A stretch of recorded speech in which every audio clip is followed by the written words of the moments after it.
अस्सलाम वालेकुम। हमारा नेक्स्ट टॉपिक है बैक्टीरियल इकोलॉजी एंड डाइवर्सिटी के बैक्टीरिया कहाँ कहाँ रहते हैं। इकोलॉजी मतलब कैसे इन्वायरमेंट वगैरह में रहते हैं, और बैक्टीरिया की क्या क्या इकसाम हैं, बैक्टीरिया में कितनी डाइवर्सिटी पाई जाती है, कितने किस्म के बैक्टीरिया हमारे इर्द गिर्द मौजूद हैं।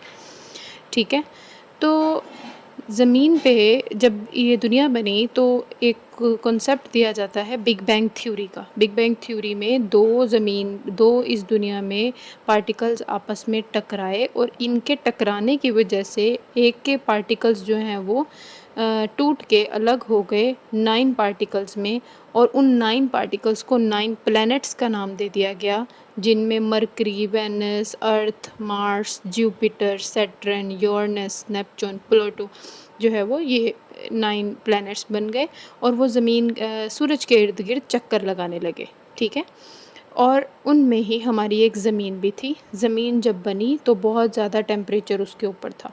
ठीक है, तो टेम्परेचर बहुत ज़्यादा था। फिर कुछ हज़ारों सालों बाद जो है ज़मीन का टेम्परेचर चेंज हुआ, और बारिशें हुई। बारिशें होने की वजह से ज़मीन के ऊपर बहुत सारा पानी इकट्ठा हुआ, जिससे समंदर और ये दरिया ये चीज़ें बन गई। ठीक है, और इनके बनने में उस पानी के अंदर वो जो पानी जमा हुआ बारिशों के रिज़ल्ट में, उन पानी के अंदर जो है वो पहला माइक्रो ऑर्गेनिज़म मतलब बैक्टीरियाज़, प्रोकैरियोट्स वगैरह बने। ठीक है, फॉसिल रिकॉर्ड हमें ये बताता है कि जब ये दुनिया आज से कोई 3.5 बिलियन ईयर्स अगो प्रोकैरियोट्स जो हैं वो इस ज़मीन के ऊपर बहुत ज़्यादा अबंडेंट थे। मतलब साइंसदानों के कॉन्सेप्ट के मुताबिक, अकॉर्डिंग टू द साइंटिस्ट, ये कहा जाता है कि जो हम एवॉल्व हुए हैं, जानदार जितने भी जानदार बने हैं, वो कहीं न कहीं अब उनकी अगर हिस्ट्री देखी जाए तो वो पहले किसी एक जानदार से बने। तो मतलब जितने भी इस दुनिया के ऊपर जानदार हैं, वो एक ही माइक्रो ऑर्गेनिज़्म से जो है वो उन्हीं में ही चेंजिंग्स आती गई और अल्टीमेटली हम बन गए। ठीक है, तो फॉसिल रिकॉर्ड हमें ये बताता है the prokaryotes were abundant about 3.5 billion years ago. आज से कोई 3.5 बिलियन ईयर्स अगो प्रोकैरियोट्स मतलब बैक्टीरिया और आर्किया ज़मीन के ऊपर बहुत ज़्यादा अबंडेंट अमाउंट में थे, बहुत ज़्यादा अमाउंट में थे। दे इवॉल्व्ड, ये वहाँ इस पानी में जो है वो बने, एंड रिमेन्ड ऑल अलोन और अर्थ, और ज़मीन के ऊपर अकेले मौजूद थे for next 2 billion years. 2 billion years तक जो है वो ये बैक्टीरिया ज़मीन के ऊपर अकेले मौजूद थे। ठीक है, बैक्टीरिया, प्रोकैरियोट्स और आर्किया वगैरह। Now prokaryotes found everywhere. अब ये है कि बैक्टीरिया जो है वो हर जगह पर मौजूद है, चाहे वो पानी है, चाहे वो सॉइल है, चाहे वो हमारी खुराक है, चाहे वो हमारी अपनी बॉडी है, चाहे वो प्लांट्स हैं, हर जगह पर हमें बैक्टीरिया मिलता है। तो bacteria are found in water, पानी में भी मिलेगा हमें, सॉइल में भी मिलेगा, ज़मीन पर भी, फूड में भी, हवा में भी, each and everywhere bacteria is present. They out number all eukaryotes. इतने हमारे इर्द गिर्द प्रोकैरियोट्स मौजूद हैं कि यूकैरियोट्स से भी बहुत ज़्यादा नंबर में है ये। ठीक है, आउट नंबर मतलब इन्होंने प्रोकैरियोट्स ने यूकैरियोट्स को भी नंबरिंग में क्रॉस किया हुआ है।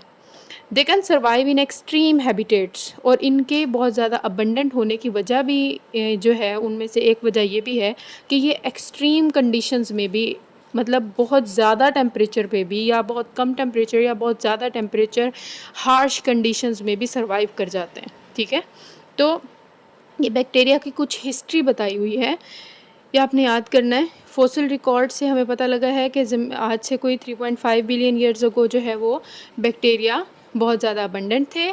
ये अकेले ही 2 बिलियन साल तक जो है वो इस ज़मीन के ऊपर अकेले मौजूद थे, और अब ये हर जगह मौजूद हैं, हमें हवा में, पानी में, हर जगह मिलते हैं, और यूकैरियोट्स से भी ज़्यादा नंबर में हैं, और ये हार्श कंडीशंस में भी, एक्सट्रीम हैबिटेट्स में भी रह लेते हैं। तो diversity in bacteria and their ecology, bacteria के अंदर जो वेराइटीज़ आई हैं, डिफरेंट वेराइटीज़ जो हैं, डिफरेंट तरह के बैक्टीरिया हैं, और वो कहाँ कहाँ रहते हैं। 2 साइंसदान थे जिनका नाम था मार्गुलिस और Schwartz, proposed classification system of all prokaryotes. Margulis और श्वार्ट्ज ने प्रोकैरियोट्स का क्लासिफिकेशन सिस्टम पेश किया। मतलब बैक्टीरिया कोई एक किस्म का नहीं था, हमारे पास बैक्टीरिया बहुत सारे किस्म के थे, और अगर हमने सब बैक्टीरियाज को रीड करना है तो वो हमारे लिए एक साथ रीड करना मुश्किल हुआ। तो हमने साइंसदानों ने उन्हें क्या किया, उनको छोटे छोटे ग्रुप्स में डिवाइड कर दिया, क्लासिफिकेशन कर दी उनको। दे क्लासिफाइड दैम इनटू 16 फाइला। उन्होंने बैक्टीरिया को 16 फाइलम्स में जो है वो क्या कर दिया, डिवाइड कर दिया। ठीक है, तो उनमें से कुछ जो है वो यहाँ पर डिस्कस हुए हैं। First is omni bacteria. इसको याद करने के लिए जो मैंने ट्रिक लगाया है, ओ मतलब ओ एम फॉर मैं और एन आई नी, ओ मैनी, मतलब ऐसे बैक्टीरिया जो अपने काम खुद करना नहीं चाहते, ओ मैं नहीं करना टाइप्स। ठीक है, तो मतलब ऐसे बैक्टीरिया हैं, ये उस किस्म के बैक्टीरिया हैं जो अपने काम खुद नहीं करते, मतलब अपनी खुराक खुद नहीं बनाते, और जो जानदार अपनी खुराक खुद नहीं बनाता वो हेट्रोट्रॉफ होते हैं, और जो अपने काम खुद नहीं करते वो नेगेटिव पीपल्स होते हैं। तो मतलब ओमनी बैक्टीरिया में ग्राम नेगेटिव बैक्टीरिया आते हैं, हेट्रोट्रॉफिक बैक्टीरिया आते हैं, और जो दूसरों पे डिपेंडेंट होते हैं वो सख्त भी होते हैं, तो वो रिजिड भी हैं, और रॉड शेप्ड बैक्टीरिया हैं। ठीक है, so these are omni bacteria, ऐसे बैक्टीरिया हैं, दीज आर रिजिड, ये सख्त हैं, रॉड शेप की शक्ल के हैं, एंड हेट्रोट्रॉफिक, अपनी खुराक खुद नहीं बनाते, और ग्राम नेगेटिव बैक्टीरिया हैं। जब ये अपनी खुराक ही खुद नहीं बनाते तो ये दूसरों के ऊपर डिपेंडेंट होंगे, दूसरों के ऊपर डिपेंडेंट होंगे मतलब जानदारों में बीमारियां पैदा करेंगे ये। ठीक है, मतलब उनसे रहने की जगह लेंगे, उनको नुकसान पहुंचाएंगे बदले में। So many pathogens included in this group. Pathogens कहते हैं बैक्टीरिया, ऐसे बैक्टीरिया जो बीमारियां फैलाते हैं। ठीक है, तो इसमें ऐसे बैक्टीरिया शामिल है जो अपनी खुराक खुद नहीं बनाते, दूसरों के ऊपर डिपेंडेंट है, तो ये मतलब दूसरों को नुकसान पहुंचाएंगे। तो बहुत सारे पैथोजेंस इसके अंदर शामिल हैं।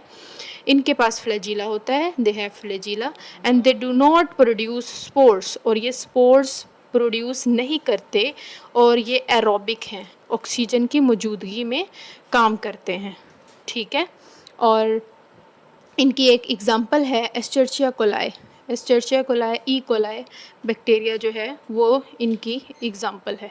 ठीक है, तो ओ मैनी बैक्टीरिया मतलब ऐसा बैक्टीरिया जो अपना काम खुद नहीं कर सकता। जो अपना काम खुद नहीं कर सकता वो दूसरों से अपनी खुराक लेगा, और दूसरों से अपनी खुराक लेने वाले जो होते हैं वो कौन होते हैं, वो हेट्रोट्रॉफिक होते हैं, और वो नेगेटिव पीपल होते हैं जो दूसरों के ऊपर डिपेंडेंट होते हैं, और रिजिड हैं और रॉड शेप्ड हैं। क्योंकि ये दूसरों के ऊपर डिपेंडेंट हैं, इस वजह से ये दूसरों में बीमारियां पैदा करेंगे, तो ये इनमें पैथोजेंस शामिल हैं। इनके पास फ्लैजिला होता है, ये स्पोर्स नहीं बनाते, और ये एरोबिक हैं। ठीक है, ओमनी बैक्टीरिया में एग्जांपल आ जाती है हमारे पास एस्चर्चिया कोलाई, और बहुत सारे वाइब्रोसिस बैक्टीरिया के जो हैं वो ग्रुप्स भी इसमें शामिल हैं। ठीक है, ओमनी बैक्टीरिया 3-4 बातें हैं जो आपने फिंगर टिप्स पे याद रखनी है कि ओमनी बैक्टीरिया वो बैक्टीरिया जो अपनी खुराक खुद नहीं बनाते, मतलब हेट्रोट्रॉफिक हैं। अपनी खुराक खुद नहीं बनाते मतलब वो नेगेटिव पीपल हैं, तो वो ग्राम नेगेटिव बैक्टीरिया होंगे, और सख्त भी हैं तो वो रिजिड हैं और रॉड शेप्ड हैं। ठीक है, दूसरा इनके पास फ्लैजिला होता है, ये एरोबिक होते हैं, और ये स्पोर्स नहीं बनाते। इनकी एग्जांपल है एस्चर्चिया कोलाई एंड विब्रोसिस। अब हम अपना टॉपिक जो है वो बुक से एक बार रीड कर लेते हैं। अभी तक हमने जितना पढ़ा, the fossil record shows that, fossil record के मुताबिक प्रोकैरियोट्स जैसे कि आर्किया और बैक्टीरिया हैं, वर अबंडेंट 3.5 बिलियन ईयर्स अगो। ये आज से कोई 3.5 बिलियन साल पहले जो है वो ज़मीन के ऊपर बहुत ज़्यादा अमाउंट में थे।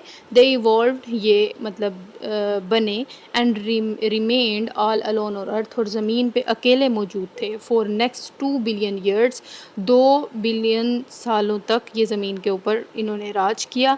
टुडे, आज, प्रोकैरियोट्स, आर्किया और बैक्टीरिया जो हैं are found everywhere wherever there is life. जहाँ पर भी ज़िंदगी मुमकिन है वहाँ पर प्रोकैरियोट्स हमें दिखते हैं। Bacteria are found in water, bacteria हमें पानी में भी मिलता है, हवा में भी मिलता है, ज़मीन पे भी मिलता है, सॉइल में भी मिलता है, फूड में भी मिलता है। उसके अलावा एनिमल की बॉडीज़ के अंदर भी मिलता है, और प्लांट्स की बॉडीज़ के अंदर भी मिलता है। दे आउट नंबर आल यूकैरियोट्स, इन्होंने नंबरिंग में यूकैरियोट्स को भी क्रॉस कर दिया है, and they can survive in extreme habitats, और ये एक्सट्रीम कंडीशंस में भी ज़िंदा रह सकते हैं। तो diversity in bacteria and their ecology, bacteria की डाइवर्सिटी और इनकी ecology. Margulis and Schwartz proposed a successful classification system for all prokaryotes। दो साइंसदान थे, एक मार्गुलिस और एक श्वार्ट्ज। इन्होंने तमाम प्रोकैरियोट्स के बारे में क्लासिफिकेशन सिस्टम पेश किया। They classified them into 16 phyla. Bacteria को इन्होंने 16 फाइला के अंदर तकसीम कर दिया ताकि बैक्टीरिया को इजीली रीड कर सकें, उनको ऑब्जर्वेशन कर सकें। The following discussion deal with the important groups of the domain bacteria. इसके अंदर हम बैक्टीरिया के इम्पोर्टेंट ग्रुप्स जो हैं वो डिस्कस करेंगे इन टॉपिक्स में। So first is omni bacteria. मैंने इसका ट्रिक आपको बताया था, ओ मैं नी, मतलब ऐसे बैक्टीरिया, ओ मैंने नहीं करना टाइप्स, ठीक है। सो दीज आर रिजिड, ये रिजिड होते हैं। ये रॉड शेप्ड हैं, मैंने नहीं करना मतलब हेटरोट्रॉफिक होते हैं। और ये ग्राम नेगेटिव बैक्टीरिया हैं, ठीक है। Many important pathogens are included in this group, और बहुत सारे पैथोजेंस भी इस ग्रुप में इन्वॉल्व्ड हैं। Most of these bacteria have flagella, इनके पास फ्लैजिला होता है। They do not produce spores, ये स्पोर्स नहीं बनाते। They are usually aerobic, oxygen की मौजूदगी में जो है वो ये अपना काम करते हैं। Escherichia coli are example of such bacteria. Escherichia coli, E coli जो है वो ओमनी बैक्टीरिया की एग्जाम्पल है। और this group also includes vibrios, और बैक्टीरिया की एक खास किस्म है वाइब्रोइस, वो भी इस ग्रुप में शामिल है। नेक्स्ट है सियानो बैक्टीरिया। सियानो मतलब सियाना बैक्टीरिया। सियाना बैक्टीरिया मतलब ऐसा बैक्टीरिया जो अपने लिए खुराक खुद बनाना जानता है, मतलब फोटोसिंथेसिस करता है। जैसे हमारे इर्द गिर्द पौधे हैं वो फोटोसिंथेसिस करते हैं, उसी तरह सियानो बैक्टीरिया भी फोटोसिंथेसिस करते हैं, ठीक है। So these are photosynthetic bacteria. तो ये फोटोसिंथेटिक बैक्टीरिया हैं, ठीक है। तो ज़मीन के ऊपर जब ये ज़मीन बनी तो उस टाइम पर ज़मीन पर ऑक्सीजन मौजूद नहीं थी, ठीक है। तो सियानो बैक्टीरिया जिस तरह पौधे हमारे इर्द गिर्द से कार्बन डाइऑक्साइड को अपनी बॉडी के अंदर ले जाते हैं, कार्बन डाइऑक्साइड को अपनी बॉडी के अंदर ले जाते हैं पौधे, और बदले में वो हमें ऑक्सीजन जो है वो रिलीज़ कर देते हैं हवा में। तो इस तरह सियानो बैक्टीरिया ने भी ये काम किया, कार्बन डाइऑक्साइड ली और ऑक्सीजन बना के हमारे एटमॉस्फेयर में, हवा में डालते गए। तो इस तरह ज़मीन के ऊपर एटमॉस्फेयर में ऑक्सीजन का कंटेंट बढ़ गया, ठीक है। तो मतलब ये हुआ कि सियानो बैक्टीरिया का इस ज़मीन पे ऑक्सीजन की हिस्ट्री में, ज़मीन की हिस्ट्री में ऑक्सीजन को बढ़ाने में बड़ा अहम किरदार है, ठीक है। तो सियानो बैक्टीरिया ऐसे बैक्टीरिया हैं जो कि सियाने हैं। So these are photosynthetic bacteria, ये फोटोसिंथेटिक बैक्टीरिया हैं। They played important role in earth history, इन्होंने ज़मीन की हिस्ट्री में बहुत इम्पोर्टेंट काम सर अंजाम दिया है। For increasing free oxygen in atmosphere, इन्होंने एटमॉस्फेयर में ऑक्सीजन को बढ़ाया है, ठीक है, ऑक्सीजन की मिकदार को बढ़ाया है। जिस तरह पौधों के पास फोटोसिंथेसिस करने के लिए क्लोरोफिल मौजूद होता है, इसी तरह सियानो बैक्टीरिया के पास भी क्लोरोफिल्स हैं। दे हैव क्लोरोफिल ए, इनके पास क्लोरोफिल ए भी है। और क्लोरोफिल ए के साथ ही कुछ और भी पिगमेंट्स की ज़रूरत होती है जिन्हें हम एसेसरी पिगमेंट्स कहते हैं, जैसे कि कैरोटीनॉइड्स, ब्लू एंड रेड फाइकोब्लिन्स जो है वो इनके पास मौजूद हैं, ठीक है। उसके अलावा सियानो बैक्टीरिया के पास कुछ खास किस्म के सेल्स मौजूद हैं जिन्हें हम हेट्रोसिस्ट्स कहते हैं। सियानो बैक्टीरिया क्या करता है, हवा में से नाइट्रोजन को फिक्स करने की में मदद करता है, ठीक है। हमारी जो ज़मीन है इसकी हवा में तकरीबन 78% नाइट्रोजन मौजूद है। तो इस नाइट्रोजन को पकड़ के ज़मीन मतलब अपने सेल्स में स्टोर कर लेता है।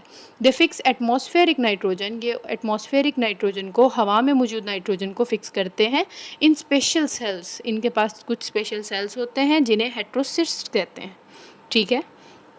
They are common in soil in the form of mats. ज़मीन के ऊपर जंगलात वगैरह में अक्सर हमने देखा होगा कि ज़मीन पे जगह जगह ग्रीन ग्रीन ग्रीन ग्रीन हल्का हल्का सा ग्रीन जो है वो चीज़ मौजूद है, वो सियानोबैक्टीरिया के मैट्स होते हैं, ठीक है। उसके अलावा लाइकन्स, लाइकन बेसिकली होता क्या है, लाइकन कहते हैं एक ऐसे रिलेशनशिप को जिसमें दो जानदार एक साथ रह रहे हों और बदले में किसी एक जानदार एक चीज़ दूसरे को दे रहा हो और दूसरा बदले में उसको कुछ और दे रहा हो, ठीक है। तो सियानोबैक्टीरिया लाइकन्स बना के भी रहते हैं, ठीक है। There lichens found on rock surfaces, पहाड़ी इलाके जो हैं रॉक्स की सरफेसिस के ऊपर भी उनकी सतह पर भी जो है वो ये सियानोबैक्टीरिया लाइकन्स की शक्ल में मौजूद होते हैं। And the mats on sediments in sea water are due to cyanobacteria. बाज़ औक़ात हमने देखा है कि कहीं पे पानी खड़ा होता है तो पानी में ग्रीन ग्रीन जो है वो ऐसे नज़र आ रहा होता है, तो वो सियानोबैक्टीरिया ही होता है, ठीक है। तो समंदर के अंदर भी, समंदर में जो पत्थर वगैरह मौजूद है, सेडिमेंट्स वगैरह मौजूद है, उनके ऊपर भी सियानोबैक्टीरिया ने अपने मैट्स बिछाए हुए हैं। मतलब ऐसे जिस तरह हमारे घरों में मैट बिछा हुआ होता है, कारपेट्स वगैरह बिछे हुए होते हैं, उसी तरह सियानोबैक्टीरिया के भी मैट्स मौजूद हैं।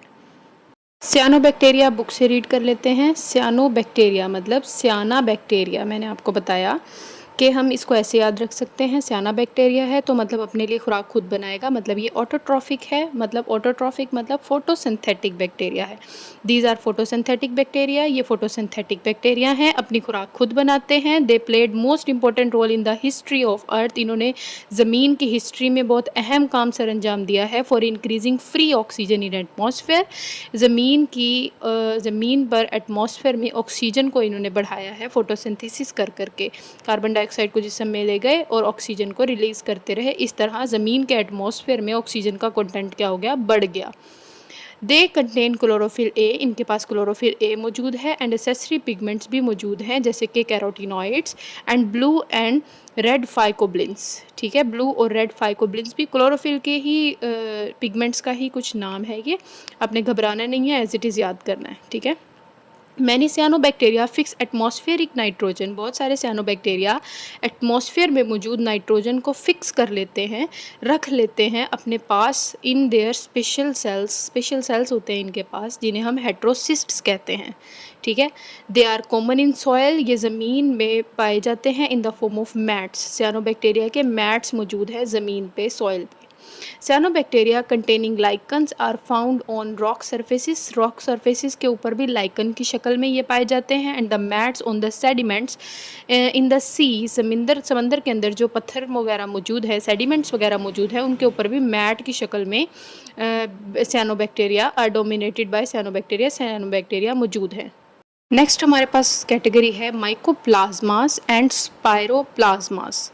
प्लाज्मास, ठीक है। हमने कुछ ट्रिक्स रखी हैं इन चीज़ों को याद रखने के लिए, जैसे कि ओमनी बैक्टीरिया मतलब ओमैनी बैक्टीरिया, मतलब ऐसे बैक्टीरिया जो अपनी खुराक खुद नहीं बना सकते थे।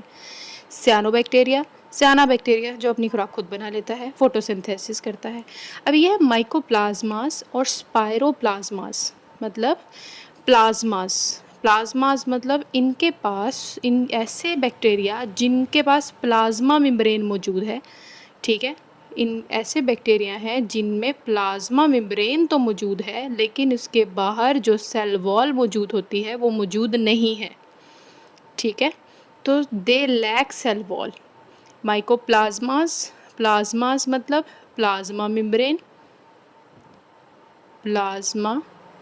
मेम्ब्रेन मतलब इनके पास प्लाज्मा मेम्ब्रेन तो मौजूद है लेकिन सेल वॉल मतलब सेल मेम्ब्रेन तो मौजूद है, प्लाज्मा मेम्ब्रेन तो मौजूद है लेकिन सेल वॉल मौजूद नहीं है। दे लैक सेल वॉल, इनके पास सेल वॉल नहीं होती।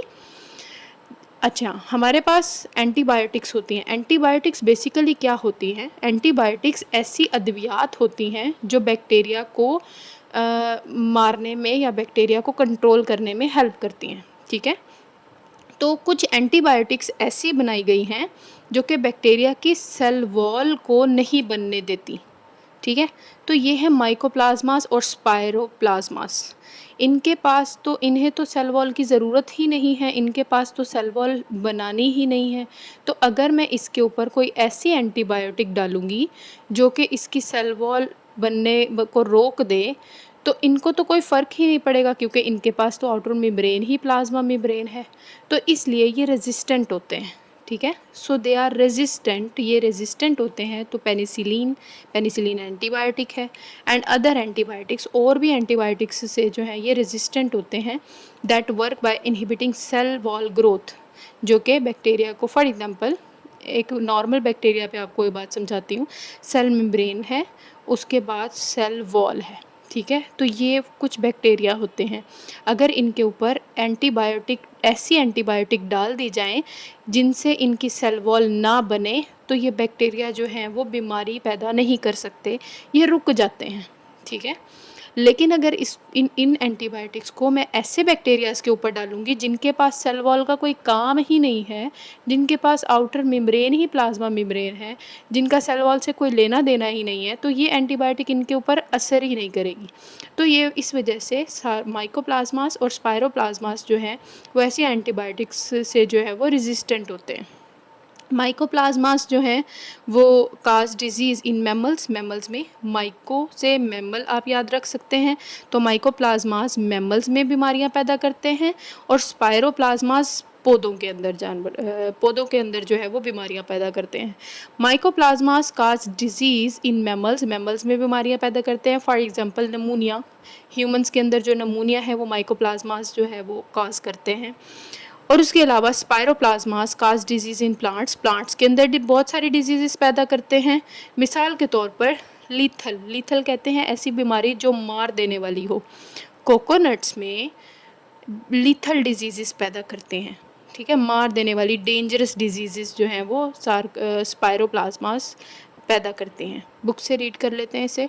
माइकोप्लाज्मास and spiroplasmas, these groups differ from all other bacteria, ये बाकी बैक्टीरिया से बिल्कुल अलग हैं इन दैट, क्योंकि दे लैक सेल वॉल्स, इनके पास सेल वॉल्स मौजूद नहीं होती, इनकी outermost boundary plasma membrane होती है। As they lack cell walls, इनके पास जैसे कि सेल वॉल मौजूद नहीं होती, they are resistant to penicillin, और ये पेनिसिलिन से रेजिस्टेंट होते हैं, मतलब इनके ऊपर पेनिसिलिन का कोई असर नहीं होता। एंड अदर एंटीबायोटिक्स, और भी एंटीबायोटिक्स, ऐसी एंटीबायोटिक्स जो सेल वॉल की ग्रोथ को रोकती हैं, that work by inhibiting cell wall growth, जो सेल वॉल की ग्रोथ को रोकने वाली एंटीबायोटिक्स होती हैं, उनका इनके ऊपर असर नहीं होता क्योंकि इनके पास सेल वॉल का कोई लेना देना ही नहीं है। सम माइकोप्लाज्मास काज डिजीज़ इन मैमल्स, कुछ माइकोप्लाज्मास हैं जो मैमल्स के अंदर डिजीज़ पैदा करते हैं। Certain type of नमूनिया in humans, जैसे कि इंसानों के अंदर नमूनिया है। और स्पायरोप्लाज्मास जो हैं काज सिग्निफिकेंट प्लांट डिजीज़ पैदा करते हैं, जैसे कि lethal yellowing disease of coconuts में डेंजरस किस्म की येलो डिजीज़ पैदा करते हैं, मतलब वो येलो कर देते हैं, और जिसकी वजह से कोकोनट का पौधा जो है वो बिल्कुल डेंजरस कंडीशन में चला जाता है, ख़त्म हो जाता है। हमारा नेक्स्ट है स्पायरोशीट्स, मतलब नाम से थोड़ा सा याद रखेंगे, स्पायरो मतलब स्पायरेला। स्पायरोशीट्स मतलब ऐसे बैक्टीरिया हैं जो लंबे लंबे स्पायरेला की शक्ल में होंगे, और इनके पास ग्राम नेगेटिव सेल वॉल होगी, ठीक है। इनके अंदर they have 2 to more than 100 flagella, इनके अंदर फ्लैजिला की तादाद जो है वो 2 भी हो सकती है, और 2 से ज़्यादा 100 तक भी फ्लैजिला इनके अंदर हो सकते हैं। इसके एग्ज़ाम्पल है ट्रिपोनिमेर, जो कि एक स्पायरोशीट है, और ये एक बीमारी कॉज करता है जिसे सिफिलिस कहते हैं। और सिफिलिस जो है एक सेक्सुअली ट्रांसमिटेड डिजीज़ है, मतलब सेक्सुअल एक्टिविटीज़ के थ्रू जो है ये बीमारी जो है वो ट्रांसफ़र होती है, और ये फेटल है। ये बीमारी जो है ये मतलब इंसान को मार देने वाली है, बहुत ज़्यादा डेंजरस है, ठीक है। स्पायरोशीट्स, दीज आर लॉन्ग स्पायरेला, ये लंबे लंबे स्पायरेला की शक्ल में होते हैं, लंबे लंबे स्पायरेला की शक्ल में होते हैं, with gram negative cell wall, इनके पास सेल वॉल जो होती है वो ग्राम नेगेटिव होती है। They may have 2 to more than 100 flagella, इनके पास 2 से लेकर 100 फ्लैजिलास तक जो है वो फ्लैजिला मौजूद होते हैं। ट्रिपोनिमेर इंपॉर्टेंट स्पायरोशीट की एग्जांपल में ट्रिपोनिमेर है। दे काज सिफिलिस, ये एक बीमारी पैदा करते हैं जिसे हम सिफिलिस कहते हैं, जो कि एक फेटल सेक्सुअली ट्रांसमिटेड डिजीज़ है। सेक्सुअल एक्टिविटीज़ के ज़रिए जो है ये बीमारी फैलती है, और ये फेटल है, मतलब मोहलिक है, मतलब इंसान को ख़त्म कर देती है, बहुत ज़्यादा डेंजरस है। सो हमारा नेक्स्ट है सूडोमोनेड्स, ये स्ट्रेट या कर्व्ड शेप में होते हैं। सूडो मतलब फॉल्स, मोनेड्स मतलब रॉड टाइप स्ट्रक्चर्स, ठीक है। ग्राम नेगेटिव रॉड की शक्ल में ये होते हैं, ये स्ट्रेट भी हो सकते हैं और कर्व्ड भी हो सकते हैं। दे हैव 1 और many flagella at one end, इनके पास इनकी बॉडी पे एक साइड पे एक या फिर एक से ज़्यादा फ्लैजिला भी पाए जाते हैं। They are found in soil and water, ये पानी और मिट्टी में पाए जाते हैं। They can easily break down organic compounds, ये ऑर्गेनिक कंपाउंड्स की ईजीली तोड़ फोड़ भी कर सकते हैं। इनमें से ये सूडोमोनेड्स जो हैं ये ऑटोट्रॉफिक भी हैं, लेकिन इनमें से बहुत सारे ऐसे भी हैं जो कि प्लांट्स के पैथोजेंस हैं, मतलब प्लांट्स में बीमारियां पैदा करते हैं, ठीक है। और they play role in denitrification, ये डीनाइट्रिफिकेशन भी करवाते हैं। डीनाइट्रिफिकेशन मतलब ज़मीन के अंदर जो नाइट्रोजन पड़ी हुई है उसको एटमॉस्फेयर की नाइट्रोजन में शामिल करते हैं, डीनाइट्रिफिकेशन भी करवाते हैं। मिसाल के तौर पर हमारे पास है सूडोसोमोनास ऑर्जिनोस, अकर इन सॉइल, ये सॉइल में पाया जाता है, पानी में भी पाया जाता है और इवन हमारी वेजिटेबल्स वगैरह में भी मौजूद होता है। नॉर्मली ये हार्मलेस होता है, इट इज़ हार्मलेस, ये हार्मलेस होता है, हमारे लिए नुकसानदा नहीं होता। बट लेकिन ऐसे लोग जिनका इम्यून सिस्टम वीक होता है, जो कि वीक होते हैं, उनमें ये इन्फेक्शस भी हो सकता है, मतलब इन्फेक्शन भी कॉज कर सकता है। ठीक है। सूडोमोनेड्स मतलब स्ट्रेट या कर्व्ड ग्राम नेगेटिव रॉड्स की शक्ल में होते हैं। एक या एक से ज़्यादा इनके पास फ्लैजिला पाया जाता है। पानी और वाटर वगैरह में ये मौजूद होते हैं, वेजिटेबल्स वगैरह में भी होते हैं। इजीली ऑर्गेनिक कंपाउंड्स को ब्रेक डाउन कर लेते हैं, ऑटोट्रॉफिक भी हैं, लेकिन इनमें से कुछ जो हैं वो प्लांट्स के पैथोजेंस हैं। डीनाइट्रिफिकेशन भी करवाते हैं। इनके एग्जांपल सूडोमोनास एरोजिनोस है, ठीक है, जो कि पानी, मिट्टी, इन सब जगहों पर पाया जाता है और नॉर्मली ये हमारे लिए हार्मलेस होता है, नुकसानदा नहीं होता, लेकिन फिर भी जो लोग वीक होते हैं उनके अंदर ये बीमारियां कॉज कर सकता है, इन्फेक्शन कॉज करता है। हम इसे बुक से रीड कर लेते हैं। सूडोमोनेड्स दीज आर स्ट्रेट और curved gram negative rods, straight भी हो सकते हैं और कर्व्ड भी शक्ल में भी हो सकते हैं, रॉड की शक्ल में पाए जाते हैं, मतलब ऐसे। ठीक है। ग्राम नेगेटिव होते हैं with one or many flagella at one end, इनकी बॉडी के ऊपर एक एंड पर एक या एक से ज़्यादा फ्लैजिला मौजूद होते हैं। They are found in soil and water, ज़मीन में, मिट्टी में, पानी में ये मौजूद होते हैं। They can easily break down organic compounds, organic compound की तोड़ फोड़ कर सकते हैं easily. And some of them are autotrophic, इनमें कुछ हैं जो कि ऑटोट्रॉफिक हैं, but many are plant pathogens, लेकिन ज़्यादातर इनमें ऐसे हैं जो कि प्लांट के पैथोजेंस हैं, मतलब प्लांट्स में बीमारियां पैदा करते हैं। Some of them play role in denitrification, और कुछ जो हैं वो डीनाइट्रिफिकेशन भी करवाते हैं। Pseudomonas aeruginosa occurs in soil, water and raw vegetables. Pseudomonas जो है वो मिट्टी, पानी और वेजिटेबल्स वगैरह में मौजूद होता है। Although it is usually harmless, ये जो है ये नॉर्मली हार्मलेस है, मतलब ख़तरनाक नहीं है हमारी बॉडी के लिए, लेकिन जो लोग जिनमें इम्यूनिटी वीक होती है, जो कि वीक पीपल्स होते हैं, it can form serious infections in weak people, ये वीक जानदारों में, मतलब वीक लोगों में बीमारियां भी पैदा करता है। यहाँ तक कोई बात अगर आपको समझ ना आई हो तो आप मुझसे कमेंट में पूछ सकते हैं। बाकी हम इसकी जो नेक्स्ट रह गई हैं वो इंशाल्लाह नेक्स्ट लेक्चर में डिस्कस करेंगे। अब तक इतना ही, अल्लाह हाफ़िज़।